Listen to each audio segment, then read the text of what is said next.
दरअसल ये घटना है 18 जून की, जब एक पति गुस्से में इतना ज़्यादा बौखला जाता है कि अपनी पत्नी की नाक अपने दांतों से काट देता है, और वो कुछ इस प्रकार काट देता है कि उसका जो आगे का जो हिस्सा होता है वह कट करके ज़मीन में आ जाता है। तो दोस्तों, इसमें हंसने वाली बात नहीं, ये सच्ची घटना है। और ये हमारे हरदोई ज़िले के देवरिया गांव में स्थित एक छोटा सा गांव है, जहां पर ये घटना घटित हुई है। अगर आप लोग इस घटना के बारे में सारी सच्चाई जानना चाहते हो तो आप लोग हमारे वीडियो के एंड तक बने रहना, क्योंकि इस वीडियो में आपको सारी चीज़ें डिटेल में दी जाएंगी और सारी कहानी और सारी सच्चाई के साथ आपको बताई जाएगी। तो दोस्तों, इससे पहले मैं आपसे रिक्वेस्ट करना चाहूँगा कि अगर आपके साथ भी ऐसी कोई घटना घटित हो जाती है जिसके बारे में आप लोग जो है लोगों को बताना चाहते हो या लोगों को जागरूक करना चाहते हो, तो आप लोग हमें हमारे ईमेल और हमारे व्हाट्सएप नंबर पर सेंड कर सकते हो। अगर आप लोग चाहोगे कि आपका नाम यहाँ पर वीडियो में बताया जाए तो ही बताया जाएगा। अगर आप लोग जो है गुप्त रूप पर बताना चाहते हो तो वहाँ पर गुप्त रूप से भी आप लोग लिख सकते हो, यहाँ पर आपका नाम नहीं लिया जाएगा।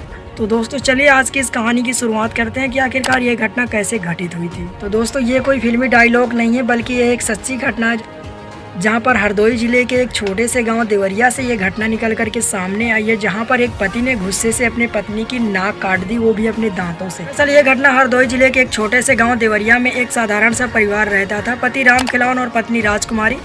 कुछ समय से इस परिवार में शांति नहीं थी और लड़ाई झगड़ा होता ही रहता था, क्योंकि पत्नी का जो चक्कर वो किसी दूसरे व्यक्ति के साथ चलता था, जिस पर पति राम खिलावन को थोड़ा सा शक उसके ऊपर हो गया था।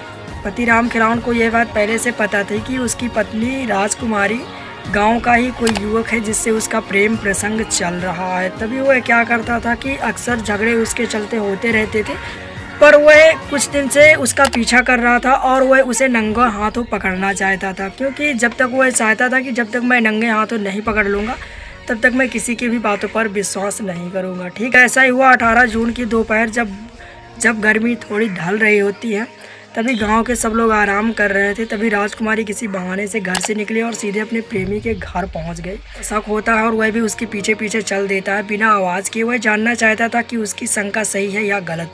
तभी जैसे ही पत्नी प्रेमी के घर के अंदर घुस जाती है, तभी राम खिलावन भी पीछे से पहुंच जाता है और प्रेमी को अपने पत्नी के साथ देख कर के वह बहुत ही ज़्यादा बौखला जाता है, बजाय अपनी पत्नी के ऊपर हमला कर देता है और उसे जोर से पटक करके जोर से उसके चेहरे की तरफ झपटता है और अपने दांतों से कस के दबा करके उसकी नाक सच में काट देता है, जिससे क्या होता है कि नाक के अगले का जो हिस्सा होता है वह कट करके नीचे ज़मीन में आ जाता है, जिसके कारण उसकी पत्नी बहुत ही ज़्यादा चीखती है और चिल्लाती है, जिस वजह से आसपास और गांव के लोग भी वहां पर इकट्ठा हो जाते हैं। इसके बाद पुलिस प्रशासन को बुलाया जाता है और पुलिस के आते ही जैसे पुलिस पहुंचती है तो देखती है कि उनकी पत्नी राजकुमारी खून से लथपथ पड़ी हुई है।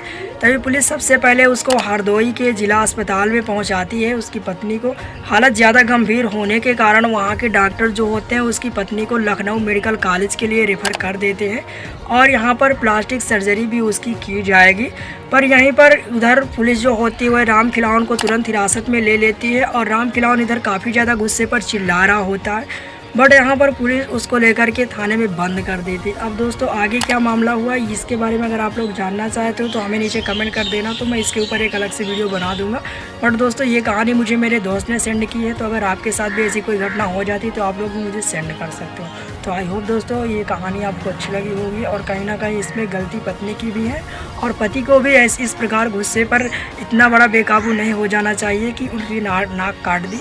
और दोस्तों, कहीं ना कहीं ये गलत हुआ है दोनों के साथ, तो क्या इनके साथ क्या न्याय होना चाहिए, आप लोग अपनी राय कमेंट में ज़रूर बताना। वीडियो अच्छा लगे तो लाइक करके चैनल पर ना सब्सक्राइब जरूर करें। चलिए मिलते हैं।